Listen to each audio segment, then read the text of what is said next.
Oh my God, you want to hear a funny story? Oh, sure. Okay. So before we even left John's apartment, Moi gets into the driver's seat of Mom's car. And you know how Mom sometimes likes to put the brake on, like the emergency brake, anywhere she goes?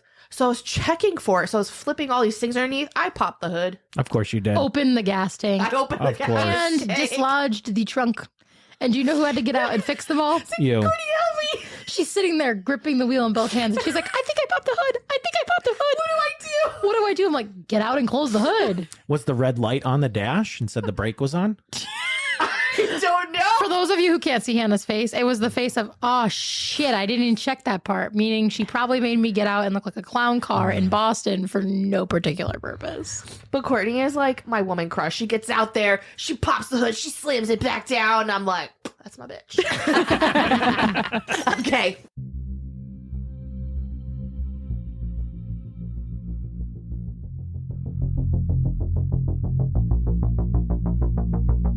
Hi, I'm Hannah. And I'm Courtney. Join us as we delve into true crime, paranormal encounters, and all things spooky. Grab your flashlight and get ready to wander into the darkness with us. This is Wicked Wanderings.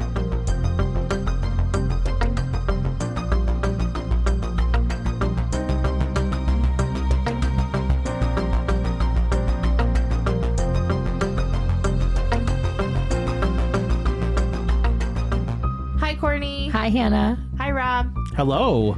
Hi, Sky. Woof. And hi, Kenzie. Kenzie's been kind of mean lately. Welcome to the episode on the body farms that Rob had requested. Excellent. I picked up this book, which I did give 5 stars because it's fantabulous. I was intrigued. I was drawn in. I wanted to reread it again. I want more. All of the elements, because All of you the are elements. very stingy with your 5 stars. Thank you. Can I ask a quick question before you get into it? Yes. Because Rob was the one who suggested it. Rob, what made you think like body farms? I've always been intrigued about the whole body farm and how they use the science of the body farm to figure out different ways bodies decompose. And they use that science when, they're doing like an autopsy on a body. So I've always been intrigued by that, even way before I even met Hannah. So do you think that you've done enough independent research that you might actually know more about this than Hannah? I mean, I've never done research on it. I only know what I've seen on TV or heard on podcasts and stuff. What's going to be interesting is I actually have questions asking if you guys have the answers. Cool. We're here So for it. we'll see if Rob does know more than me. So the book I read is called Death's Acre. Inside the legendary forensic lab, The Body Farm, where the dead do tell tales. And it's by Dr. Bill Bass, who is a famous anthropologist, and John Jefferson, who helped him write it. It's absolutely incredible. And of course, I'm going to quote from it, guys. And here I am quoting. So this book was really about Dr. Bill Bass and his journey of how the body farm came to be, how he got into anthropology, but also the cases that really stuck out in his mind of how the research that him and his students have done that have helped, the DAs and the prosecutor in cases. And it's really quite incredible. So it's kind of going to go everywhere. And I apologize, but that's kind of how the book was. It was all of a sudden he's like, yeah, and then, my wife died, but here I am, digging up Native American remains, and it goes on from there. So it's probably going to seem like it's back and forth, but I just tried to pick out the things that I thought were very fascinating. I think it's hard to do an episode when a book does that too. The Babysitter was one of those books that did that, where it was like the author's own personal stuff, and then in comes the actual history Yes. too. I mean, it is actual history for that person, but when you're talking about, you're not doing an episode on the doctor, you're doing an episode on the topic, it is hard to kind of to get in there and siphon through it. Exactly. So bear with. Bear with. Bear with. I will try the best I can. Sounds like a new EDM track. Bear with. Bear with. It comes from a British show that we watched a few years ago. Oh, Miranda. Yeah. That was a great show. How can she remember stuff like that fast? Me? Yeah. Because I'm a weirdo. But other times I'll say something to you and you're like, what? Girl, I just watched you rap a whole Eminem track on the drive. It was therapeutic. Well, music and lyrics come from a different side of the brain than actual speech. High five, us ADHD people. We do that part really well. Yay. We do. Don't ask us what we, thought first thing in the morning or what kind of toothpaste we have, though, because we won't know. So Dr. Bill Bass, he started off actually in counseling for his schooling. And then he took an anthropology class and he absolutely fell in love with it. He got accepted to Harvard, but he did not take it, meaning he decided, no, I'm not going to do that. I want to go to the University of Pennsylvania, which I think it's rare for people to just say no to Harvard. Yeah, Harvard probably took that rejection hard. They're like, probably. What do you mean? We accepted you. Why are you not coming? Right, especially after how famous Bill Bass became anyways. But he wanted to learn from Dr. Krogman.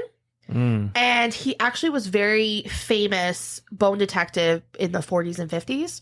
So something really interesting is that Dr. Krogman actually shattered his left leg from a fall.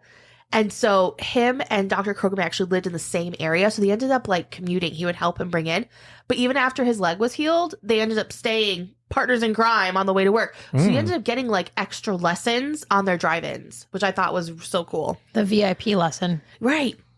So, okay, here's some fun facts that come in. Childhood skeletons are androgynous, meaning you cannot tell what sex they are. Oh. Interesting. Right? Makes sense. I thought that was fascinating. And I feel like people don't talk about that very often because usually in like the cases that we've reviewed when there have been children, there's more than just skeletal remains to be able to identify those things. Right. So the first story he kind of talked about was going to South Dakota and helping with the excavation of the Arikara tribe. And something I found really interesting was how their graves are different. So when we think about a grave nowadays, you have this like rectangular shape, right? Correct. Their graves, they would actually make a round pit, put the body in so their knees are up to their chest, and they fold their arms. Then they actually put some dirt in. Then they put leaves and sticks and then soil on top. That does not seem like a comfortable way to rest for the rest of your life. It doesn't. But I don't know why they made them circular. I don't know if it just saved space.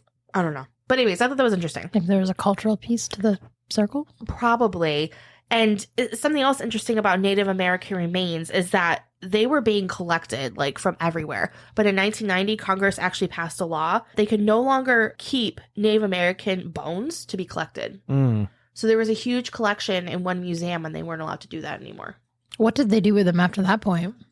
They actually got sent back to the tribes. Oh. Okay. It was the tribes that actually that's good. put forth to Congress. Like, you can't just like take our ancestors hold and hold them like literally trophies. hostage. Literally. One good point that he makes is that bones remember. Have you guys ever broken a bone? Yes. No. I haven't either. And What? that's why we got married. Terrible. Well, I guess That's I'm awful. unmarriable now. So What bones have you broken? I broke my fibula on my left leg. Okay. And then I did break my left, was it? No, it was my right baby pinky toe. I don't know exactly which phalange bone it was, but it was completely off the side of my foot. So, God. yeah. So your bones are going to remember. So when you are just a skeleton, sorry, Courtney, love you. But when you're just a skeleton, they're going to see where the bones have like basically matched up again with a break. Isn't that cool? It makes sense. I mean, also for me, there's going to be a ginormous hunk of metal over my left ankle that had to be reconstructed. So Perfect. I've got like, I think it's 5 screws and a steel plate that's maybe like 2.5 inches or 3 inches. So can you go through metal detectors in an airport? I can. Sometimes it goes off. Sometimes it doesn't. I usually just like pull my pant leg up and don't wear a tall sock that day and be like, look, you can literally feel my skin. You can feel the plate through it. And when they wave it over my naked ankle, they can see like it's going off. It probably is. I mean, I probably should have one of those cards for my wallet, but I just don't.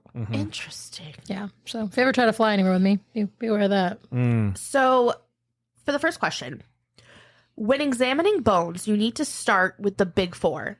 So you have a skeleton in front of you. What do you think are the big 4 that you need to come up with first? Femur. Okay, besides the bone, like to identify the person. Oh. The skull. No, don't think bones. What will help Bones. you? Didn't you say bones? You Bones. have, so yes, you have a full skeleton in front of you, but what are the 4? So if you have to identify this person, right? What are the 4 that you probably would need to come up with first? Teeth. Okay, I'll give you a hint. So you have to find their sex. No, that was going to be my next thing. Okay. What else? Does anyone know? Race, Oh. age. See, we were totally wrong on this. Yes. We were thinking, we want to see them teeth. Rob and I get it now. Yeah. Their age. So sex, race, age, and stature. Stature. They can figure out like the stature between like 2 to 3 inches based off of looking at your legs. Right. That's I what most have of your no height clue is. what you're talking about. Like your height and the way you carry your build, I think, right? Oh. So you are a 6 foot male. correct? Yes. So just looking at your leg, they could figure out like, oh, he's probably between like, 5'10" and 6'1". Oh, so they don't need your whole skeleton to determine your height. Mm-hmm. Interesting. Isn't that fascinating? So looking at race, right? Do you know what bone or structure of bone you can look at to figure out what race someone is? The pelvic bone. Wrong.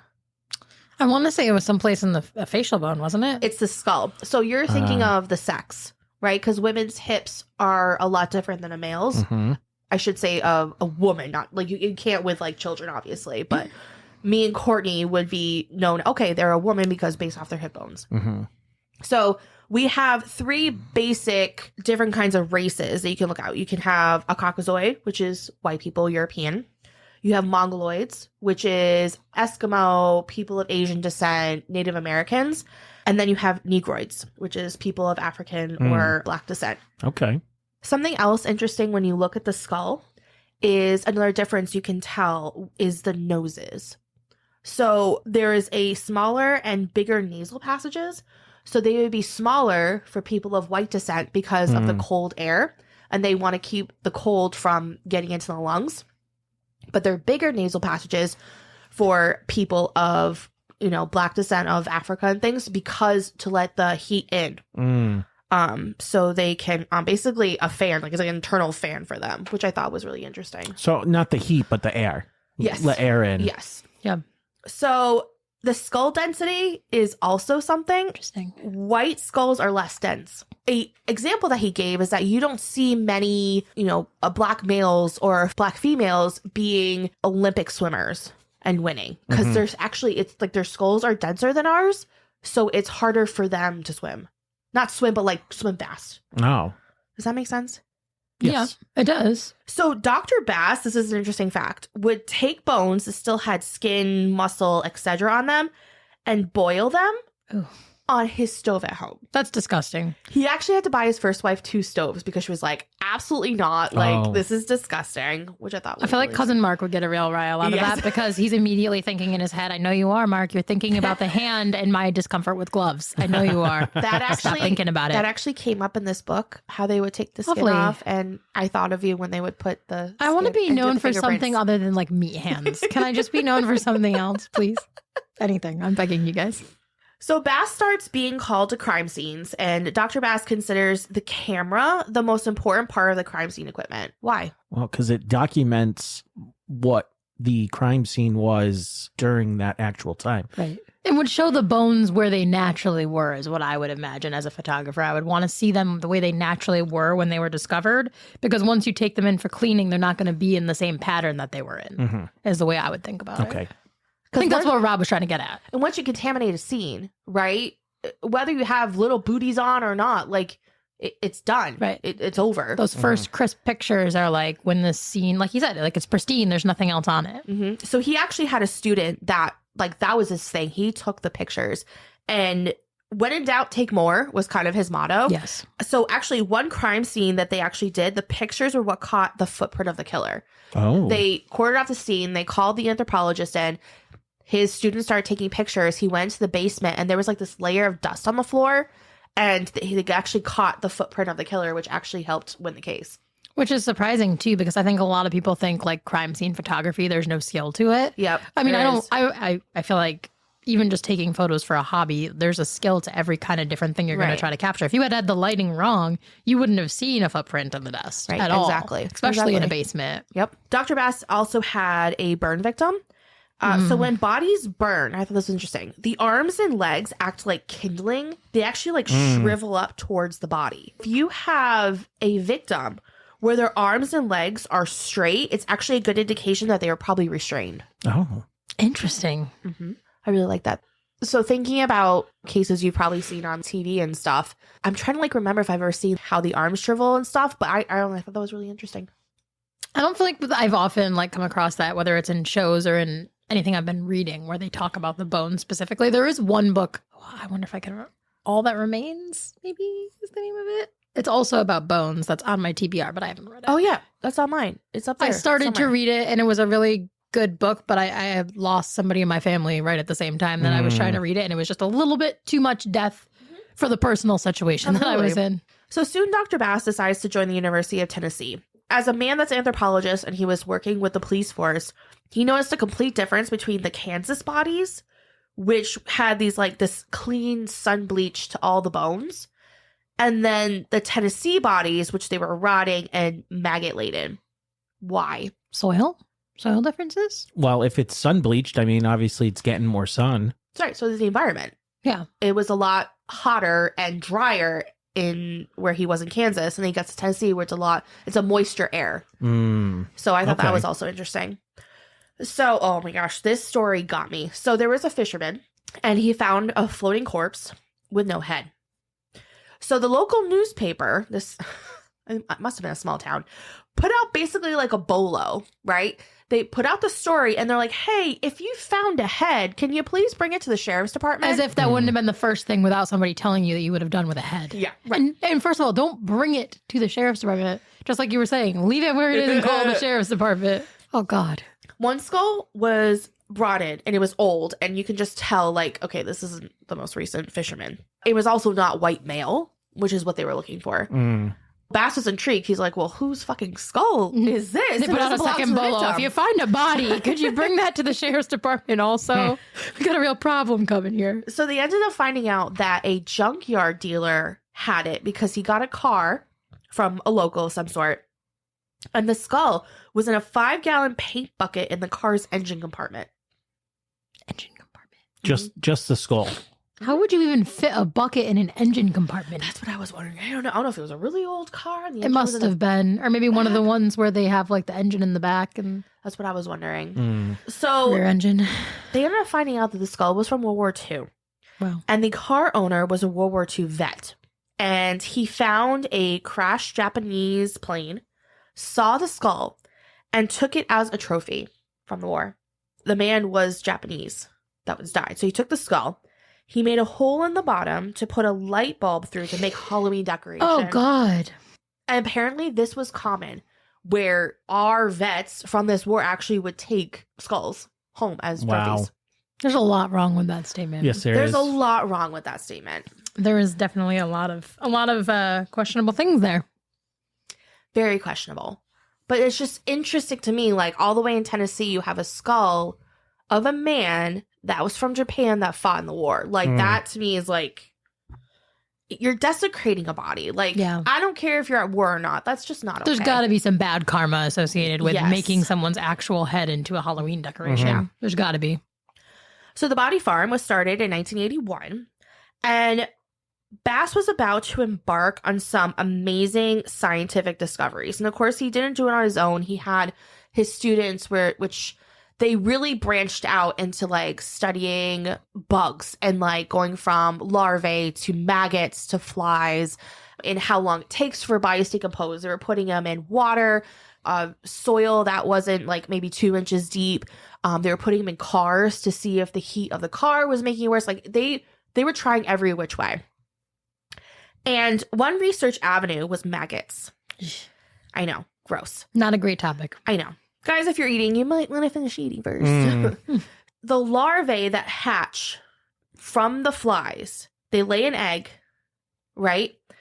And Dr. Bass and his team actually put orange dots on flies as well to see if, well, one, how would they find the corpse, right? Would they find the corpse? And two, if they would go back to the corpse again. Or is it just like a one-time thing for them? So they lay their eggs, they turn into maggots, they feed on the body, they become flies. Okay. Which is also another reason, like, if you have flies in your food, like in the summer, I just think, like, we always push them away, but I'm like, ew. Like, on second thought, those flies could have been on dead bodies. Exactly. Yeah, exactly. But the thing is, with flies, when they land, they always throw up where they land because they use the acid in the throw up to break down whatever they're going to be eating. So if they land on your food, they're throwing up, and that acid is landing on your food so they can consume it. So yes, it is disgusting when flies land on your food for that reason, and because they were probably just eating a dead animal or something like that. Or poop. Or poop. And now they're throwing it up on your food. So let's talk about body decomposition. There's 3 stages that a body goes through. Can anyone tell me what they are? Decomp. 1, 2, and 3. No, I'm going to have to say I don't know anything about decomposition. So you have a fresh body. You have a bloated body. So that's when the gases are coming Surfacing? through. Yep. So we right now would be considered fresh bodies. No, because we're not dead. If we This were is dead the right now, we would be considered fresh bodies. Yes, Correct. because we were freshly dead. Yes. Okay. Okay. So fresh, bloated, and then decay. I feel a little bloated right now. I was just going to say, I think I could also be partially bloated. So How long do they last in each category? I'm sure it depends on the weather and it time of the depends year. on where they are. So if you have a body in the Everglades of Florida in a trunk, it's going to be completely different than some body that's dead in the desert in Las Vegas. Oh, versus a body that's dead on Mount Everest. Exactly. Or in a snowbank here in New England right now. Exactly. And Frozen in a little time capsule. Fun fact about Mount Everest. If you die up there, that's where you stay. They do not remove the bodies and bring them back down. It's a trophy. You get to stay there. Mm-hmm. Hopefully you were doing something heroic. coolish. You were hiking Mount Everest. Yeah, but you want an action shot, not a pooping in the woods shot or jeez, something. no. Sorry. I'm bringing fecal matter into this quite a bit today. 3 stages of body decomposition. So there's actually a formula that they can do. So if they find out okay, this guy died in New England, it was 32 degrees for 2 days. And then all of a sudden we had a 50-degree day. There's actually a calculation they can do to figure out when the guy died. So that's how I figured that out. It's very fascinating. They find out what the temperature of the body is at that point in time, and then they put that into the calculation. Well, this is that you just said? This is different than the liver temperature. Oh, Yeah, this is different. okay. Just saying. That he actually didn't talk about that. So this guy is an anthropologist, right? He's dealing with the bones. You're talking more of a person that does the autopsy. They would check the liver, but he's not doing that. There was actually a story in the book. He actually said there was a crime scene. There were several bodies that have decomposed and whatever, and there was actually a fresh body. And he's like, "This is too fresh for me. You need to send this to be autopsied." That's He's not like, what that I one's do. got organs still. Yeah, It's not mine. That one's not mine. So, fun fact about Lyme. Does anyone know about Lyme? Lyme disease? Nope. I know Lyme more and about dead that. bodies. What's Like- something we always know about crime scenes in Lyme? Like the green citrus lime? Kearney? Lyme, doesn't that break down bodies? Yes, but no. He actually says Lyme does reduce the odor of decomposition, but it also reduces the rate of decomposition. So it'll help people not smell it, but it's not going to help it All go those faster. people who were like, I need a bucket of lime for Yep. this. Well, Well, that's how stupid. they got caught, huh? Stupid. Okay. So, we have a case. How about acid in the bathtub? Don't call your plumber after. We just talked about this Yeah, we last did with episode. Mark. Cousin Mark talked But to us the about acid it. will not break down your bathtub. Yeah, but then you have Also stuff doesn't going break down, down your the drains that stuff going in the clog. drain, yeah. You still have the bones to Does- deal with. No, because it would break. The acid breaks down everything. But not to a complete liquid the way that some people assume. It still clogs stuff. Have you ever watched Breaking Bad? Okay. Oh, I anyways. couldn't get past the first season because it was bad. Oh Breaking very bad. no, it was great. See, I couldn't get through it either, Court. So. I was like, oh my gosh, they're making meth again. Wow. Better Call Saul, which was a prequel, was actually better than Breaking Bad, but Breaking Bad was pretty good. I have a case. Case number 2. Terry Ramsberg. Not been seen in 2 years. Uh-oh. Yeah, funny, right? Never good. So Terry had actually gone missing around January 1989. He went to work, never came home. So not long after, Lily Mae, his wife, had filed a missing persons case. She then filed divorce shortly thereafter on the grounds of abandonment. She then remained in the house because she's like, oh, maybe Terry will return. Okay. So Terry's dad, this is fishy. He wouldn't just abandon his family. It just didn't sound like his son. So he decided to go snooping.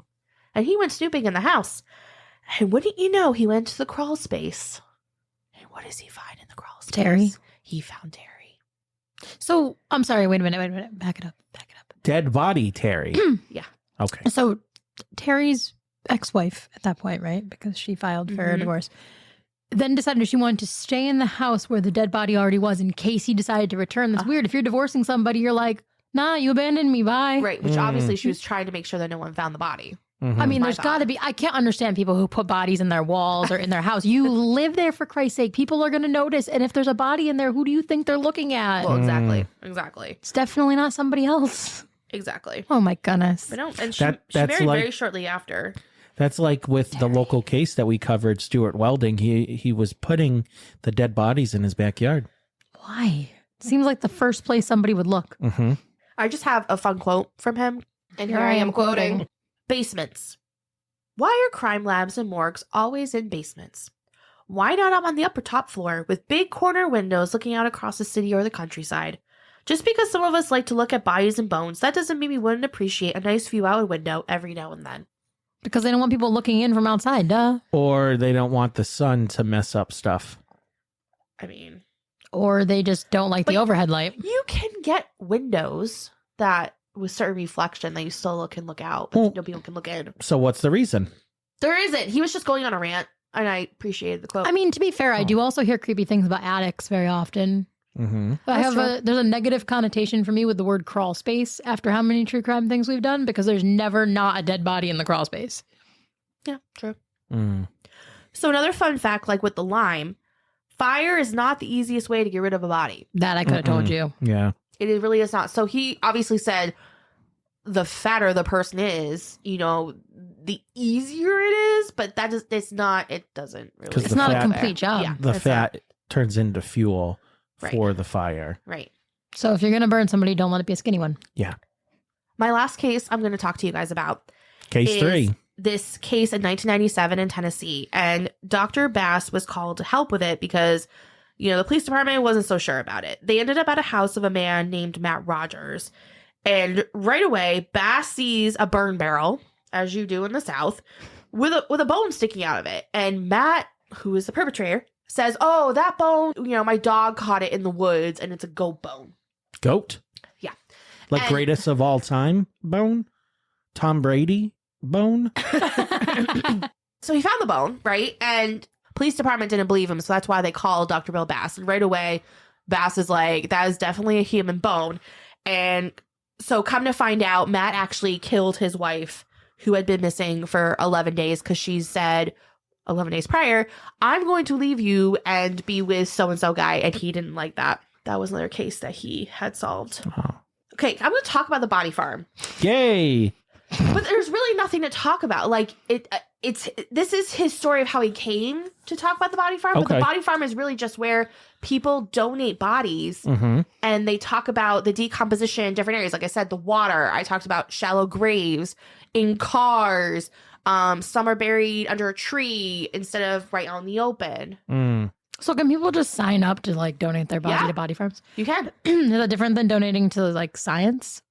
This is science. I feel like you could be very specific. Right, but there's different kinds of science. Like make me a cadaver at a medical school. I'd rather be in a body farm, I think. Mm.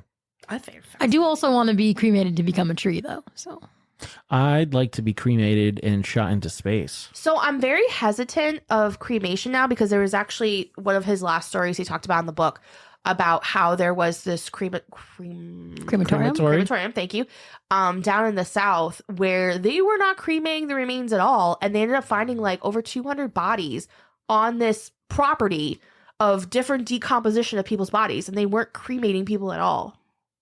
So what were they giving? Probably some family kind of members? Sand or something. Yeah. Oh. Yeah. I also have always had that fear of and obviously I've had relatives who have been cremated, but I have not obviously gone to the viewing. I know that you can do that, but I just have not chosen to do that. How do they ensure that the whole person is there?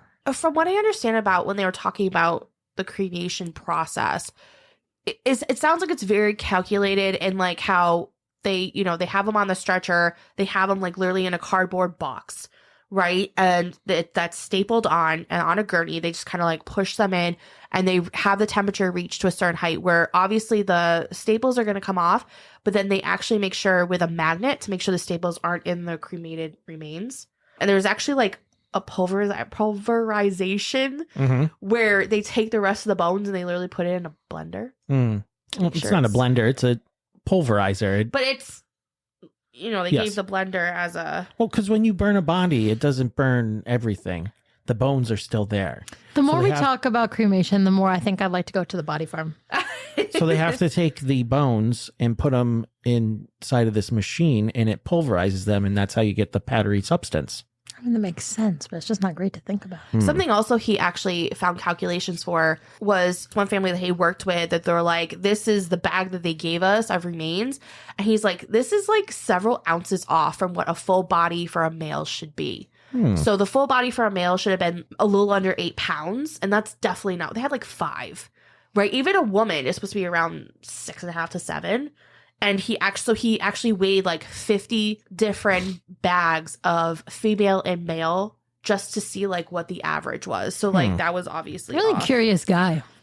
Yeah. He's really quite fascinating. He's very thorough. Okay, yeah. So actually the final total that was found was 339 bodies on this property. Wow. I just don't understand what they would stand to gain. Like, I'm trying to think like a business Money. scam wise. They were like I think they were one of the cheapest around, and they would just keep the money. Okay. So instead of firing it up and going through the process, they were like, well, just go out to the sand pit and Yeah. Right. And so when he, Dr. Bill Bass actually went with some of the prosecutors and stuff, he's like, you could tell that this crematorium hasn't been fired up in years. You could tell it. There's no maintenance to it. It looked torn down. Bricks were falling out. And at that point, our elevators are inspected annually. Mhm. Our crematoriums not. Yes. So there's an inspection you should be getting yearly. So like, if they clearly weren't getting it, so why was the business bureau in town like, yeah, sure, we'll just let them. They don't have a town permit, but I don't know if it was a small town. I don't know if it's because of the time maybe they were in period. on it. I do love a good conspiracy theory along with my crime. Mm-hmm. So I thought that was really fascinating. So the last quote I'm actually going to leave with, guys. And here I am quoting. So I thought this was a really good ending to my episode, and to actually kind of understand how weird Bill Bass was, but actually how brilliant he was at the same time. This is after his second wife died. He had 3 wives in total. All at the same time? No. His first wife Was died. he Mormon? I'm glad to see Rob's humor is back. His first wife had passed. Mm-hmm. Then he had a second wife that passed. Hmm. And then he had his third. And nobody thought we should look at this guy and what he's doing with wives. So here's the quote. At work, by contrast, I was surrounded by people. Most of them were dead, mind you, but they were comforting all the same. They had shared their stories with me and had entered my life. They were companions who would never abandon me. It's kind of sad. It's sad.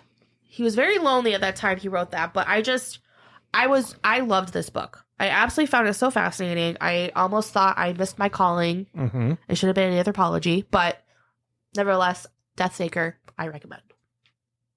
So when did he start his first body farm? 1981. 1981. Okay.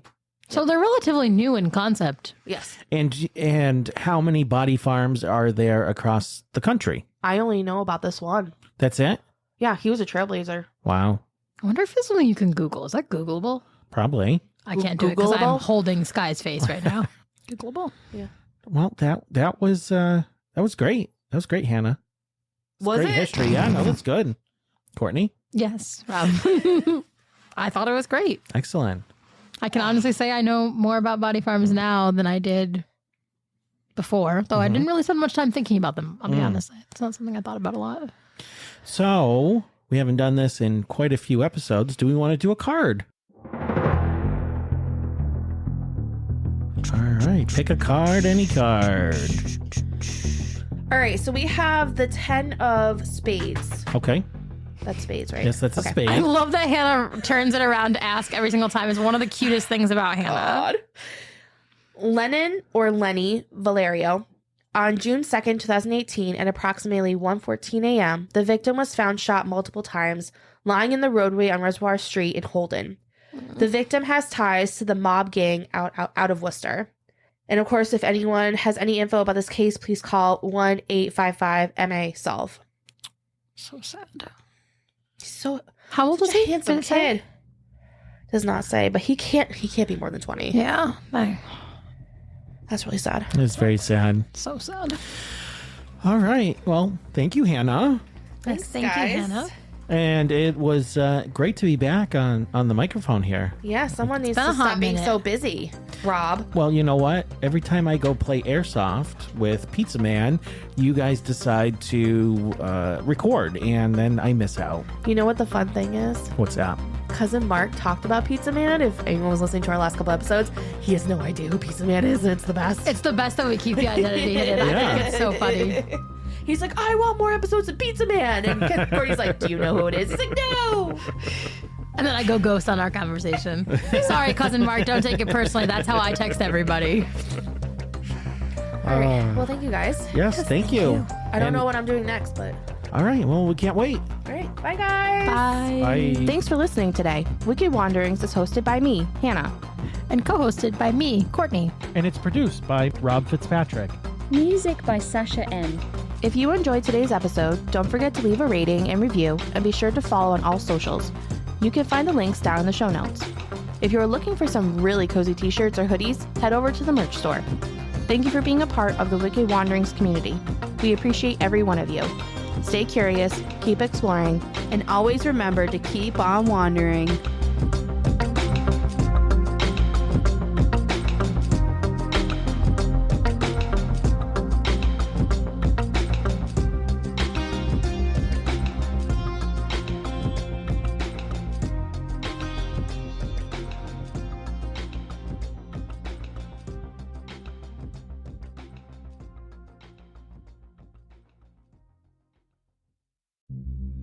A sincere expression of gratitude to our esteemed patrons for their generous monthly contributions. Cousin Mark and Ashling, Karen and Kate. Stephanie and Courtney. Lynn and Margie. You too can become a valued patron and unlock a realm of exclusive content by supporting our mission for as little as $3 a month. Your contributions sustain our commitment to delivering high-quality content. Visit wickedwanderingspodcast.com and click on the support tab to join the ranks of our dedicated patrons. Thank you for considering this opportunity to deepen your engagement with Wicked Wanderings.